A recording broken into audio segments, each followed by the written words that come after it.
আজ আমি বেশি লম্বা কথা বলার জন্য দাঁড়াইনি, আজ আমি কোনো বড় বড় কথা বলবার জন্য দাঁড়াইনি।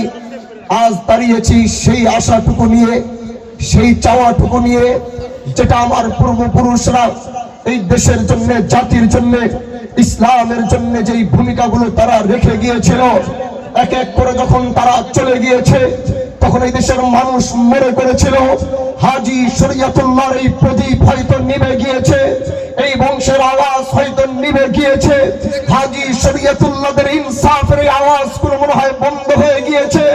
তখনই আমাদের মতো হানজালারা দাঁড়িয়ে দেশ আর জাতিকে উদ্দেশ্য করে বলেছে, হাজী শরীয়তুল্লাহর যে ইনসাফের আওয়াজ দিয়েছে, আজও সেই ইনসাফের আওয়াজ চলমান রয়েছে, বন্ধ হয়ে যায়।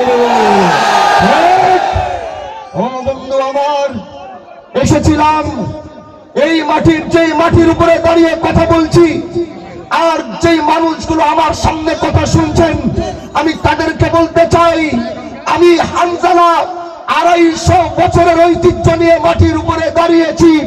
আমার থেকে বেশি মায়া এই দেশে কেউ আপনাদেরকে দেখাতে পারবে না।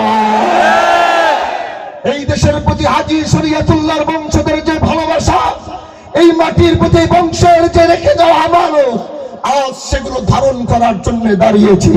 আমি রাজনীতিতে আসিনি। আমি আবার বলছি, আমি রাজনীতি ছাড়া যে কাজ করছিলাম, সেই কাজে এদেশের মানুষ আমাকে এমপি হওয়ার আগে এমপির পদমর্যাদা শিবচরের মানুষ আমাকে দিয়েছে। কিন্তু তারপর আমি হানজালা রাজনীতির ময়দানে কেন, এই কথা আমি বলেছি গত 2 দিন আগে। একজন মানুষ আমার হাত ধরে চোখের পানিগুলো ছেড়ে বলছে, এ ভাই হানজালা, আপনি রাজনীতিতে নামেন নাই। আমি বললাম, সে আমাকে বলছে আপনাকে রাজনীতিতে নামানো হয়েছে। আমি বললাম কিভাবে বুঝলেন? বলে এই দেশের কোন মজলুম, এদেশের কোন মজলুম হয়তো রাতের বেলা জায়নামাজ বিছিয়ে আহকামুল হাকিমের কাছে হয়তো আল্লাহ আপনাকে রাজনীতির ময়দানে এনেছে।